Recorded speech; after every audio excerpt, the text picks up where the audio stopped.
이번 기준 중위소득 인상과 제도 개선을 통해 약 7만 1천 명의 국민께서 생계급여 수급자로서 새롭게 혜택을 받으실 수 있게 됩니다.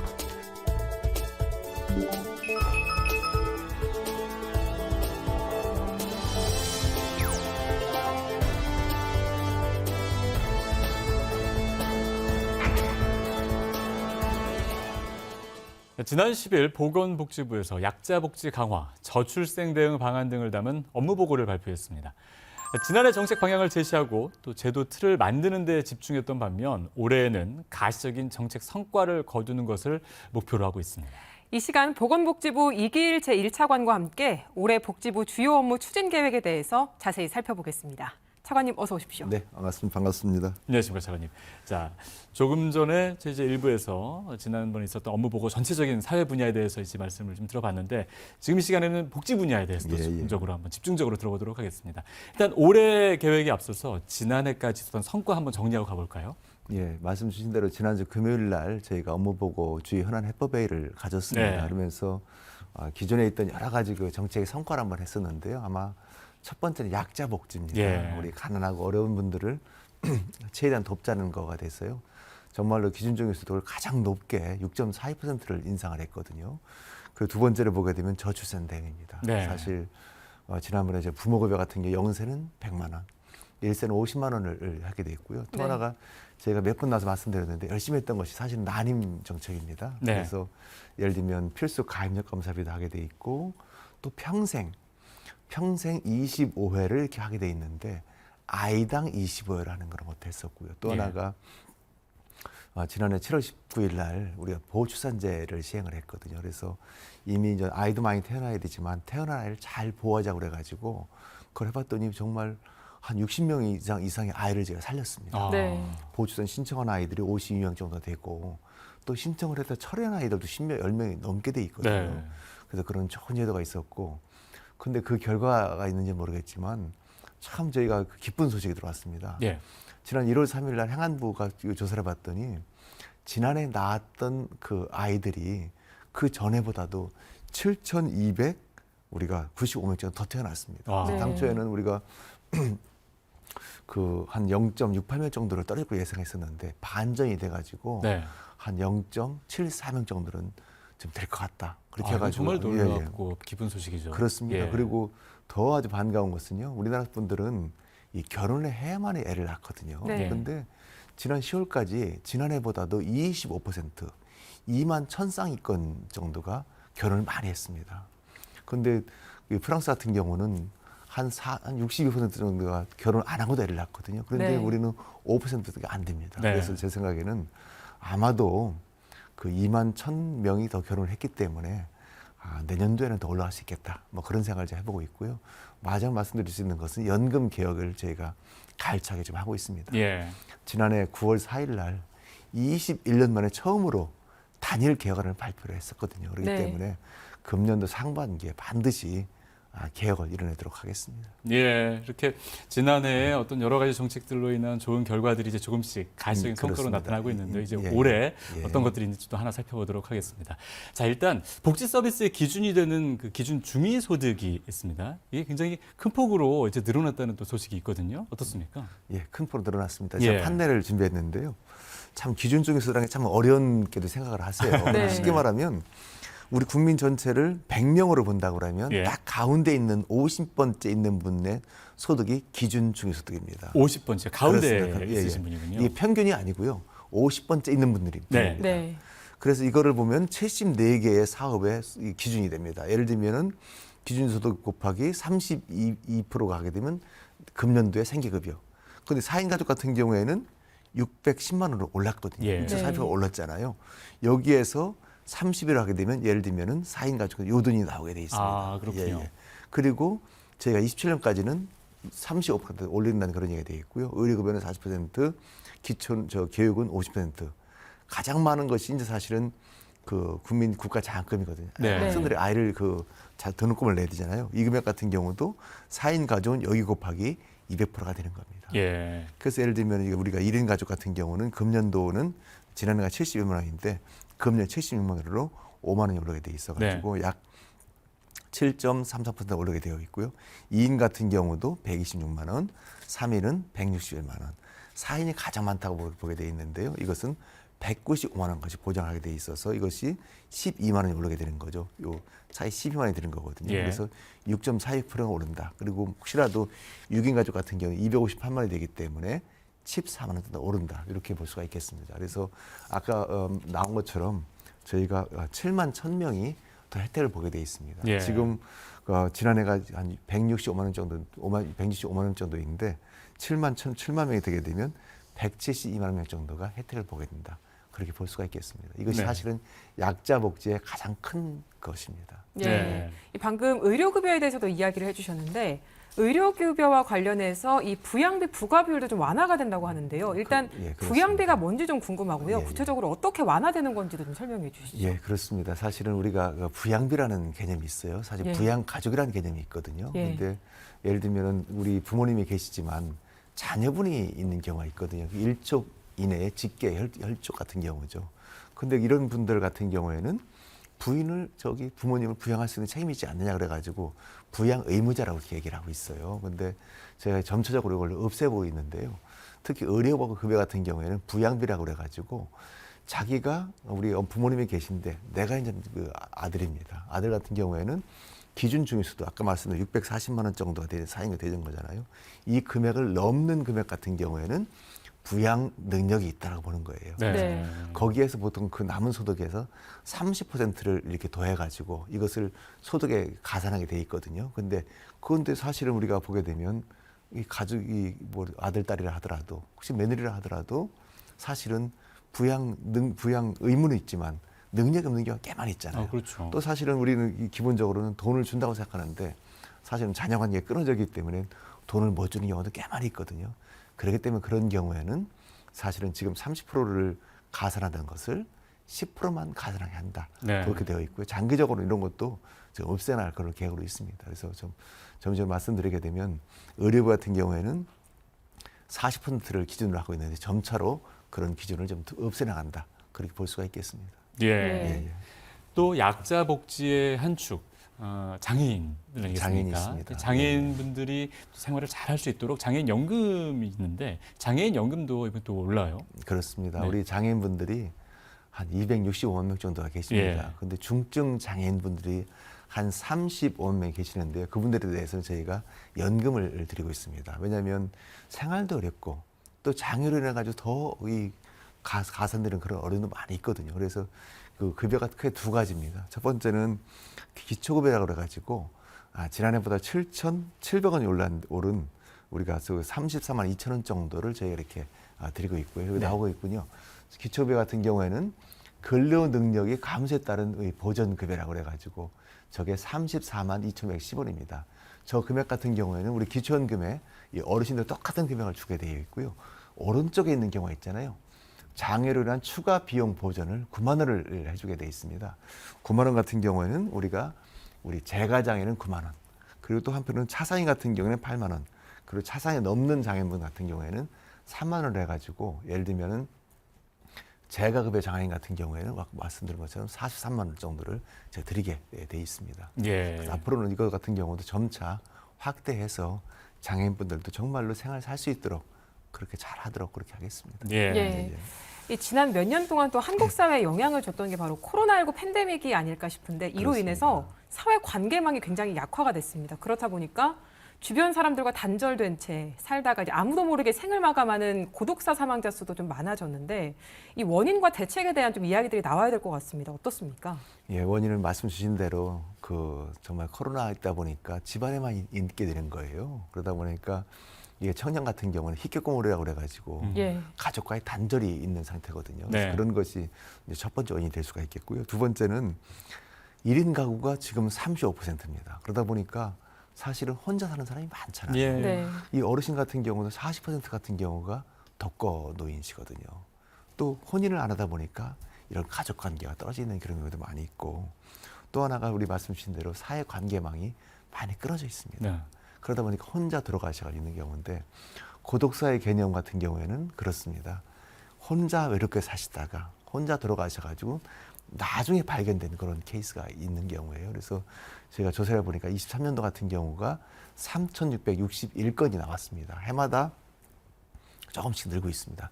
3378에서 3,559건, 그리고 지금 3,061건 늘고 있는데요. 그래서 제가 이것을 많이 좀 줄여야 되겠다 그래가지고 여러 가지 대책을 세우고 있습니다.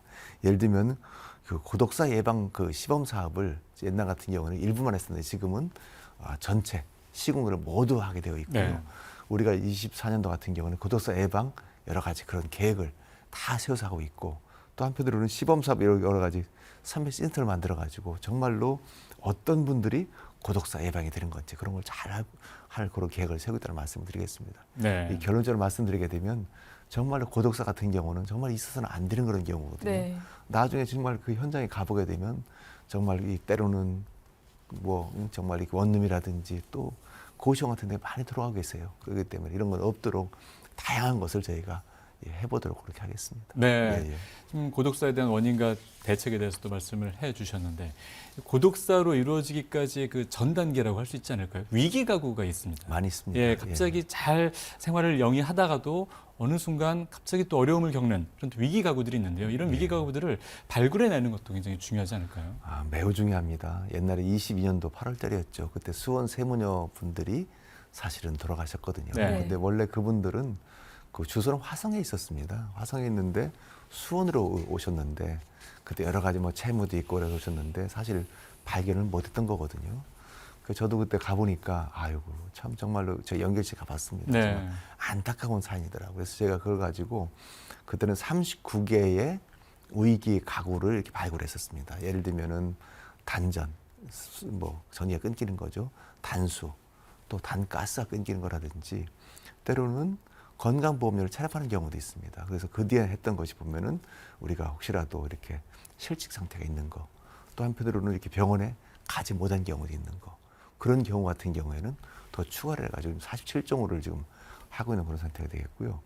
그 다음에 같은 경우 보니까 전주 다가구에서 난 사례가 있는데 이 보니까 다가구가 이렇게 있는데 10가구가 있더라고요. 예. 그런데 그 가구에 그 전체 호수는 되어 있는데 개별적인 매토 301호가 돼 있는 그걸 알지 못하게 된 거예요. 그래서 그때 저희가 행안부를 통해 가지고 그 호수까지 다가구 같은 경우도 전체가 아니라 다가구에 호수까지도 하게 돼 있고, 또 한편으로는 가서 보니까 이게 문을 못 여는 겁니다. 네. 그런데 또 문을 열게 되면 그 모든 여는 비용 같은 경우에는 119가 또 112가 부담을 하게 됐었어요. 네. 그러다 보니까 어려워가지고 진짜 그런 경우에는 강제로라도 열 수 있는 그런 조항도 개발을 했고요. 지금은 47종을 지금 하고 있는데요. 이번에 제가 새로 만든 것이 뭐냐면 AI입니다. AI요. 예. 그런데 보통 이거 2개월에 한 번씩 20만 명을 제가 체크를 하고 있는데 보통 15만 명 정도는 중앙정부에서 체크를 해가지고 내려보내주게 돼 있고 나머지 5만 정도는 지자체에서 그걸 발굴해가지고 20만 명인데 이걸 다 확인하기 힘든 거예요. 네. 그래서 저희가 그 기본적으로 이번에 할 수 있는 것이 AI를 통해 가지고 50만 구 정도는 50만 가구는 그걸 통해서 발굴을 하고 있습니다. 지난번에 시행을 했는데 제가 한번 가봤어요. 네. 가보니까 그 AI가 여성분이 나왔는데 주로 지금 생활에 어려움은 없는 것인지, 또 지금 돌봄이 필요한 가구는 없는 것인지, 또 생계비가 도움이 필요한 것은 없는 것인지, 또 그런 걸 물어보더라고요. 또 하나는 일자리가 필요하냐 물어. 제가 일자리가 필요합니다. 또 어려움이 없냐 해가지고 제가 물어봤습니다. 여러 가지로 제가 생계비가 끊겨가지고 밥을 못 해먹고 있다고 했더니 그 AI 분이 그런 어려운 상황이 있느냐, 그런 상황 같은 경우는 바로 후암동서, 제가 후암동에 갔었거든요. 네. 후암동 주민센터에 연락을 해가지고 연락을 하도록 하겠다. 그런 것이 이제 됐었습니다. 그래서 그렇게 해가지고 만약에 그렇게 된다고 그러면 그 같은 경우를 그 동사무소 분들이 다 이거 20만 한 번에 20만 가구잖아요. 그걸 다 하기 힘들잖아요. 그래서 한 번 좀 걸러내 주게 되면 그걸 진짜 필요한 분들을 찾아가서 할 수 있도록 점점 아주 체계적으로 하게 만들어 놓은 것이. 그래서 그런 거를 잘 해가지고 정말로 필요한 분들한테 제때 할 수 있도록 할 계획으로 있고요. 제가 항상 그 말씀드리는 것도 뭐냐면 그 읍면동 직원도 열심히 하고 있지만 또 지역에 있는 좋은 이웃들이 있는 자원봉사분들, 또 통반장분들, 또 한편으로는 임대를 내주신 분들이거든요. 그런 분들 바로 있기 때문에 그런 분들이 같이 도와줘야만이 정말로 수원 세무녀 같은 사례가 다시는 생기면 안 됩니다. 그래서 예. 저희가 열심히 그 노력할 때 말씀드리겠습니다. 예, 네. 지역 사회에 도움이 필요하다 이런 바로 이야기를 그겁니다. 해주신 것 그렇습니다. 같아요. 예. 함께 돌봐야 됩니다. 예. 예, 예. 이 저소득층에 대한 이야기도 해보겠습니다. 제가 볼 때는 저소득층에서 가장 중요한 지원 중에 하나가 자립 지원이 아닐까 싶은데 이번에 보니까 자활근로에 참여하는 사람들 중에서 취업이나 창업에 성공을 하면 또 지원금이 제공된다고요? 예, 예. 그 취업이나 창업을 해가지고 생계급여에서 벗어난 사람들이 있습니다. 예. 근데 사실 그 옛날 같은 경우는 오라 나싱이라고 그래가지고 그 안에 들어오게 되면은 생계를 받게 되면은 많은 서비스를 받게 돼 있는데 네. 그걸 벗어나게 되면 서비스를 못 받는 거예요. 네. 그러다 보니까 네. 많은 분들이 아, 내가 그냥 여기서 안주하고 싶다. 그런 생각을 많이 하게 되는 겁니다. 그래서 예. 저희가 이 자활 성공 사례금이라고 그걸 드리게 돼 있습니다. 예를 들면은 열심히 자기가 노력을 해가지고 생계급을 벗어나 탈수급을 하게 된 거죠. 그 6개월이 되게 되면 50만 원을 드리게 돼 있고요. 네. 또 혹시라도 1년을 하게 되면 100만 원을 추가드려가지고 총 150만 원 정도를 더 드리려고 하고 있다는 말씀드리고요. 옛날 같은 경우는 자활 그 같은 경우가 사실 6%가 안 됐는데 지금 같은 경우에는 한 25%가 그렇게 자활을 탈수급을 하고 있거든요. 네. 저기 나와 있잖아요. 네. 그러면 자활성공 지원 같은 경우 최대 150만 원입니다. 취업에 성공한 탈수급 지급자에 지급하게 돼 있는데 지원 50만 원 같은 6개월 이상 근로활동을 지속할 경우, 두 번째는 100만 원 이상 할 경우에는 그 1년에 할 경우에는 두 개를 합하게 되면 150만 원을 지원 드린다는 거기 때문에요. 저희가 많은 분들이 정말로 탈수급을 해가지고 스스로 할 수 있도록 그런 거를 많이 하도록 되어 있고요. 지금 이 자율관리 사례사가 있거든요. 지금 같은 경우는 125명이 있는데 250명을 확대를 해가지고 지금 자활센터가 전국에 250개입니다. 예. 한 명씩을 꼭 부담을 시켜가지고 이분들이 잘 카운셀링, 컨텐츠 할 수 있도록 그렇게 최대한 만들도록 그렇게 하겠습니다. 네. 이 근로를 통해서 본인들이 어려운 부분들을 이제 채워나가는 그런 부분들도 굉장히 중요할 것 같고요. 또 자산을 만들어주는 부분도 굉장히 중요할 것 같습니다. 아무래도 탈수급한 이후에 그렇습니다. 어느 정도 목돈이 예, 예. 생겨야 그것들을 계속해서 조금씩 쌓아나가는 본인들의 어떤 동기도 되지 않겠습니까? 예, 예. 그래서 그거를 이제 자산 형성 사업이라고 합니다. 예. 이게 첫 번째 옛날에 생겼던 것이 한 2010년쯤 된 것 같아요. 그때는 그 우리 옛날에 그 보육원에 있는 분들한테 저희가 그런 사업을 처음 시작을 했거든요. CDA라고 그러죠. 아동 발달 지원 계좌입니다. 예. 예를 들면은 내가 5만 원을 내게 되면 우리 정부에서 배로 10만 원을 지원해주게 돼 있습니다. 그래서 그렇게 해서 잘 자산 형성을 해가지고 나중에 18세가 됐을 때 그거를 이렇게 잘 이렇게 사회에서 할 수 있도록 그런 걸 네. 해주게 되어 있고요. 또 한편으로는 그 지난해 같은 경우 많이 제가 말씀드렸는데 자립 준비 청년들이라고 하잖아요. 그런 네. 분들에는 자립 그 수당 월 50만 원 정도 그리고 자립 정착금 정도를 월 10만 원 정도를 제가 이렇게 하고 있고 또 한편으로는 때로는 이렇게 이렇게 나가서 살 수 있는 집이 필요하거든요. 예. 그런 경우에는 이렇게 자립할 수 있는 집 같은 경우를 우리가 어디죠? 그쪽 주택공사를 통해서 하도록 되어 있고 네. 이렇게 되어 있기 때문에 그런 걸 열심히 하고 되어 있고요. 또 한편으로는 이 청년 같은 경우가 있습니다. 청년은 내일 저축 계좌를 통해서 청년축이 하도록 되어 있는데 예. 이거 같은 경우도 월 10만 원을 내게 되면 30만 원 정도를 더 지원을 합니다. 기초수급자 네. 같은 경우는. 그렇게 되면 한 달에 40만 원이 되잖아요. 이걸 40만 원을 3년 하게 되면 1,410만 원 정도를 지원하기 때문에 이걸 가지고 나중에 자기가 새롭게 자활할 수 있는 그런 게 되기 때문에 계속 하고 있다 말씀드렸고요. 네. 지금 원래 그 금년 같은 경우가 지난해 13만 3천 명에서 4만 그 명을 추가해가지고 17만 3천 정도를 그렇게 하고 있고요. 또 하나가 희망 저축 계좌라고 있습니다. 네. 희망 저축 네. 투라고 되어 있는데 차상위계층 같은 경우가 자산 형성을 보다 두텁게 하게 돼 있어가지고 지금은 10만 원 하게 되면 최대 10만 원만 하게 돼 있지만 첫 해는 10만 원, 둘째는 20만 원, 셋째는 30만 원까지 주기 때문에 그렇게 할 계획이 있습니다. 결론적으로 말씀드리게 되면 정말로 우리 청년들이 때로는 많은 청년들이 자기 부모님들하고 같이 살게 돼 있어가지고 부모님들이 이렇게 뒷바라지를 해주게 돼 있지만 그렇지 않고 때로는 이렇게 자립 준비하는 청년이라든지 또 지역에 또 수급자 가구의 청년들 또 그걸 자산 청년들 같은 경우도 이걸 계속 저희가 스스로 일정 갭을 넣어주게 되면 10만 원을 넣게 되면 때로는 20만 원, 30만 원 되게 되고 나중엔 1,310만 원까지 하는 네. 그런 제도를 잘 만들도록 그렇게 하겠습니다. 이건 정말로 자립을 도와주는 정말 좋은 제도입니다. 예. 시드머니이기 때문에 앞으로도 정말 계속 확대해 나가도록 하겠다는 말씀을 드리겠습니다. 네, 그러니까 나이에 따라서 어린 경우에는 뭐 디딤씨앗 통장 아까 말씀해 주신 거예요. 그렇습니다. 그리고 디딤씨앗 통장. 청년 같은 경우는 청년내일저축계좌. 그렇습니다. 그리고 또 어르신들 같은 경우 차상위 중에 있는 경우는 이제 희망저축계좌. 그렇습니다. 이것들을 활용하시면 그렇습니다. 큰 자산 형성에 네. 도움이 된다. 맞습니다. 말씀 처음 잘 어린 들었습니다. 애들은 씨앗, 씨앗. 두 번째는 청년 내일, 네. 마지막에는 희망저축. 네. 그렇게 단계별로 있다는 말씀드리겠습니다. 예. 예. 마지막으로 연금 개혁에 대한 이야기를 좀 해보겠습니다. 지난해부터 계속 수행을 해오고 계신데 저희가 방송에서도 한번 자세하게 몇 번 설명을 맞습니다. 해드렸었습니다. 예, 예. 올해는 이 연금 개혁과 관련해서 어떤 것들을 좀 추진하실 예정이신가요? 예, 저희가 지난해 9월 4일 날 정말로 21년 만에 그 정부 단일한 계획을 내놨습니다. 사실은 그 전에는 뭐 5개 안을 내놓기도 했었고 또 18개 안을 18개 안을 내놔가지고 정부가 계획 의지가 없는 거 아니냐 뭐 그런 비판도 많이 받았었는데요. 정말로 우리가 단일 개혁안입니다. 어떤 개혁안이냐면 그 보험료는 13%, 네. 지금 9%거든요. 4%로 13%로 올리고 두 번째 소득 대체율 같은 경우에는 지난해 같은 경우가 42%입니다. 대율이 그렇게 하고 뭐 자동 수정 장치라든지 또 청년을 위한 지급 보장이라든지 또 보험료 인상 차등화, 크레딧 같은 경우를 한다는 그런 게 돼 있었는데요. 정말 저희가 너무나 아쉽습니다. 왜냐하면 지금도 9%, 40%는 지속 가능하지가 않습니다. 네. 매일 885억 원 정도가 적자가 발생되고 있어요. 네. 연간이면 32조 원인데 왜냐하면 원래는 40%를 받으려고 그러면 19.7%를 돈을 내야 됩니다.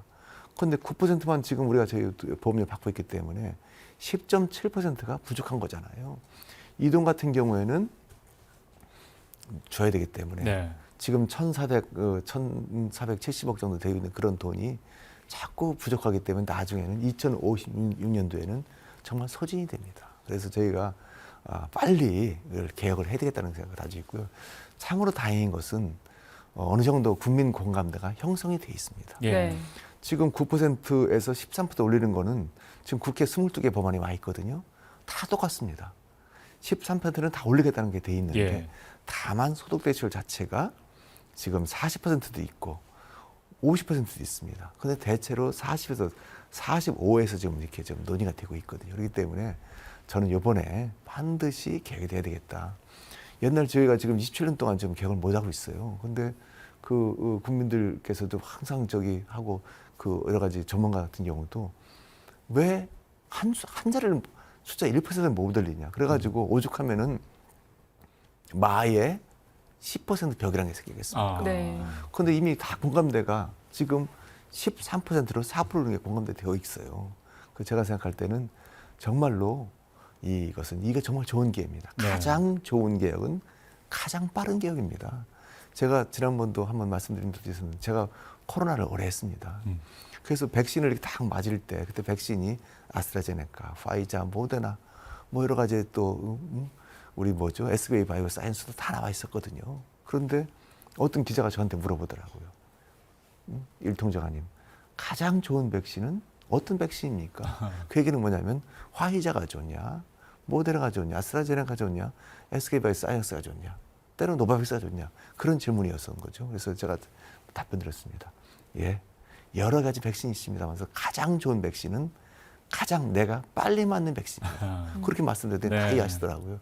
지금도 가장 좋은 개혁은 가장 빠른 개혁입니다. 그래서 빨리 개혁을 해야 되고 그것은 금년 상반기에 해야 됩니다.